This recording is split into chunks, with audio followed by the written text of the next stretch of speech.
तो प्लाज्मोडियम के शरीर में मच्छरों के द्वारा प्रवेश करने से मलेरिया होता है और नियमित समय पर जाड़ा दे करके बुखार आता है और पसीना के साथ बुखार छूटता है और शरीर ठंडा हो जाता है उस समय। वो मलेरिया के बुखार के टिपिकल लक्षण हैं। और डेंगू में विशेषकर बहुत तेज़ आँखों के पीछे दर्द होता है, बहुत हाई फीवर होती है, शरीर पे चकते चकते लाल दाने भी निकल सकते हैं।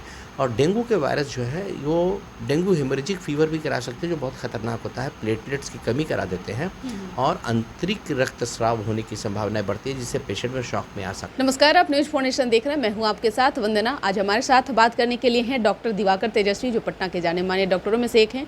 और आज इनसे बात करेंगे कि बदलते मौसम में इन दिनों डेंगू, चिकनगुनिया, मलेरिया जैसी बीमारियों से जो है लोगों को जूझना पड़ रहा है। कैसे बचें, इसका इलाज क्या है, और जब बुखार आए तो कितने दिनों के बाद जो है डॉक्टरों से संपर्क करनी चाहिए। तो तमाम टॉपिक पे बात करेंगे। सर, स्वागत है आपका। जी, बहुत बहुत धन्यवाद।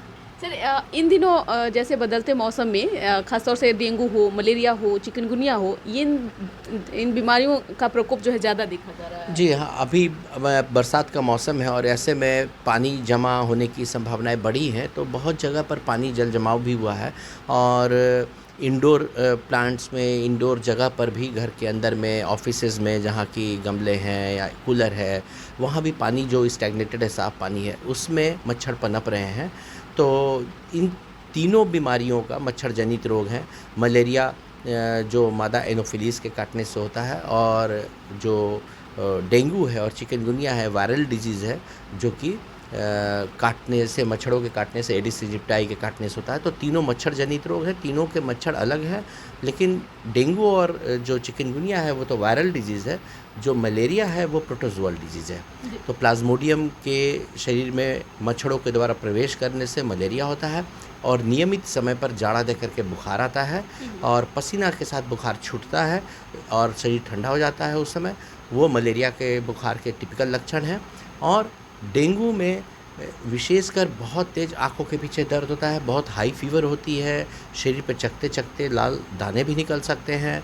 और डेंगू के वायरस जो है वो डेंगू हेमरेजिक फीवर भी करा सकते हैं, जो बहुत ख़तरनाक होता है, प्लेटलेट्स की कमी करा देते हैं और आंतरिक रक्तस्राव होने की संभावनाएं बढ़ती है, जिससे पेशेंट में शॉक में आ सकता है। और जहाँ तक चिकनगुनिया का फीवर है, तो वो भी एक वायरल डिजीज़ है, जो मच्छर के काटने से वायरस शरीर में प्रवेश करता है। और वो उसके फीवर जो आते हैं, उसके साथ साथ जॉइंट्स का पेन इतना तेज़ होता है कि व्यक्ति चलने में असमर्थ होने लगता है।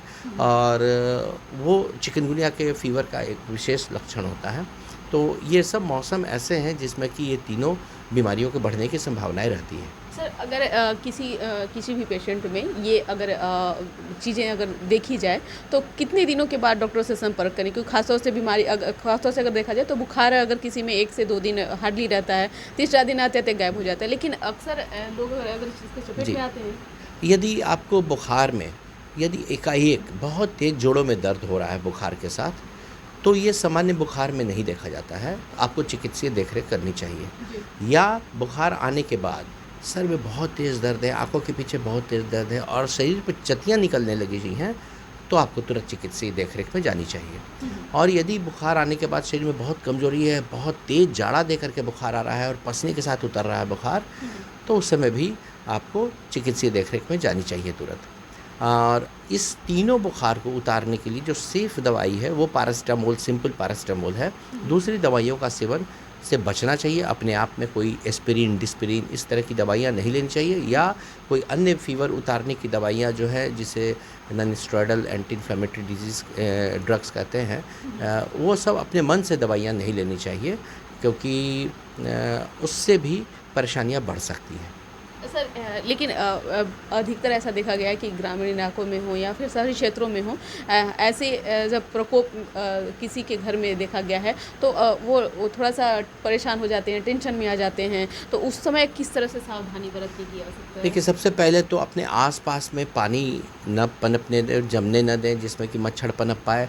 और अभी के मौसम में फुल स्लीव्स का शर्ट पहन के रखे रहें, मच्छरदानी का प्रयोग करें, मच्छर न काटें आपको, ये मान के चले कि कोई भी मच्छर काटने से बीमारी फैल सकती है। इससे विशेष सावधान रहना है और सावधानी से बचाव करना है। और यदि फीवर आ जाती है तो सबसे पहले कि 2 बातों पर ध्यान रखना ज़रूरी होता है। पहले फ़ीवर को चढ़ने ना दें बहुत हाई, अगर बहुत हाई फ़ीवर चला जाएगा तो परेशानी हो जाएगी, शरीर कमज़ोर हो जाएगा, चक्कर आने लगेगा, भूख कम जाएगी। तो पैरासिटामोल से फ़ीवर को कंट्रोल पर रखना है। और दूसरी चीज़ जो सावधानी रखनी है, शरीर में लवण और पानी की कमी नहीं हो, न्यूट्रिशन की कमी नहीं हो। तो इलेक्ट्रोल पाउडर, नमक चीनी का घोल और अपना न्यूट्रिशन प्रॉपर रखें। ताज़ा फल, ताज़ी सब्जियां, ताज़े घर के खाना को छोड़े नहीं, खाते रहें। बाज़ार का कोई क्लिष्ट चीज़ ना खाएं। और यदि इन दोनों चीज़ों करने के बावजूद आपको कमज़ोरी बढ़ रही है, फ़ीवर बढ़ रही है, आपकी तबीयत नहीं अच्छी लग रही है, तो आप निकटतम स्वास्थ्य केंद्र पर ज़रूर जाएं और वहां जाकर के चिकित्सीय सलाह लें।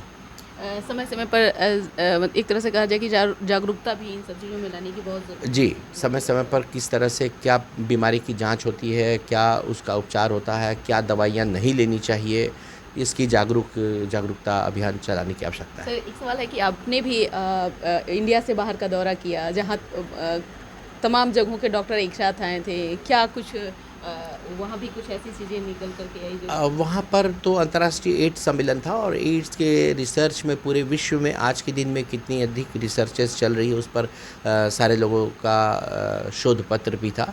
और उसमें इस पर ध्यान दिया गया, उस पर विचार किया गया कि किस तरह से इसको जड़ से ख़त्म किया जाए।